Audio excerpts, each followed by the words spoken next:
Hello there, Chris Board Installation Specialist. Right, today on a system, full central heating system.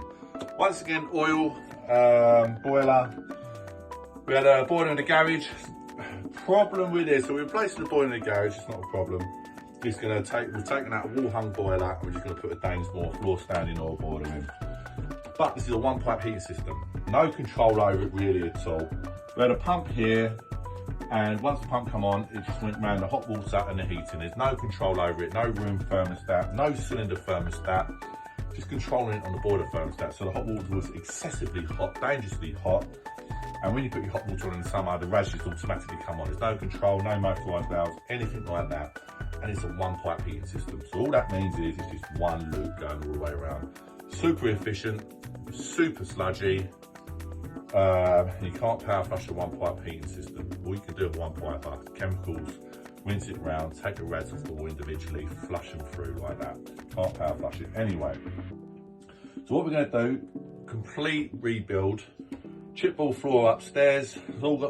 We've had most of it up, putting it to a two pipe heating system. So the one pipe coming out, replacing it for two pipe heating system. It is quite a bit of upheaval, but that's unfortunately what you've got to go through to upgrade it to a two pipe, much more efficient system.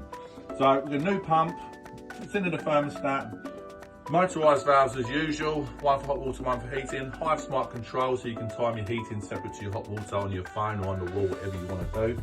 All brand new radiators, all with thermostatic radiator control, and all the floor up here. We've done the radiators, we've had the floor up here, all the carpet here's gone back. New radiators in each bedroom, a nice chrome towel rail going in the bathroom.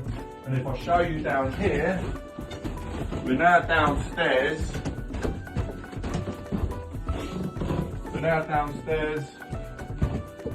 So we bought our heating, a new heating drop, brand new heating drop down here, flow and return, two piper, gone under the floor downstairs. So this is our circuit here, these two pipes, feeding the whole downstairs circuit. So we've gone under the floor to pick up on a radiator in the kitchen, radiator on the wall there, that's going to be easy.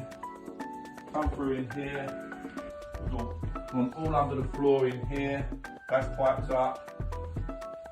We're going to hop up through the wall, because obviously this is floor, this can't come up.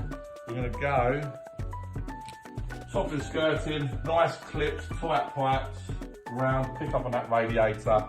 This radiator over here, we're going to move, put it on that wall, which is going to accommodate the pipework we brought up the other side there, so that's nice and easy. And in all fairness, I'll show you the boiler in the garage, what we've done.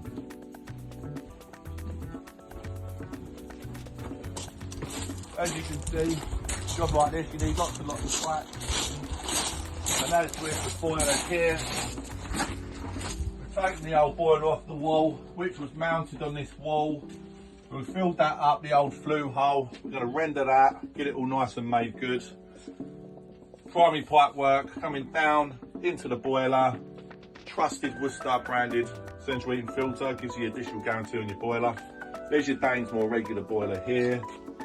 And that's about it. We always put the screw in the wall with our keys, so when the boiler's serviced, you clean out your filter, keys readily available. Dose it all up with inhibitor once it's all done. Give it a flush round first, get rid of the all the flux, residue, etc. in the system.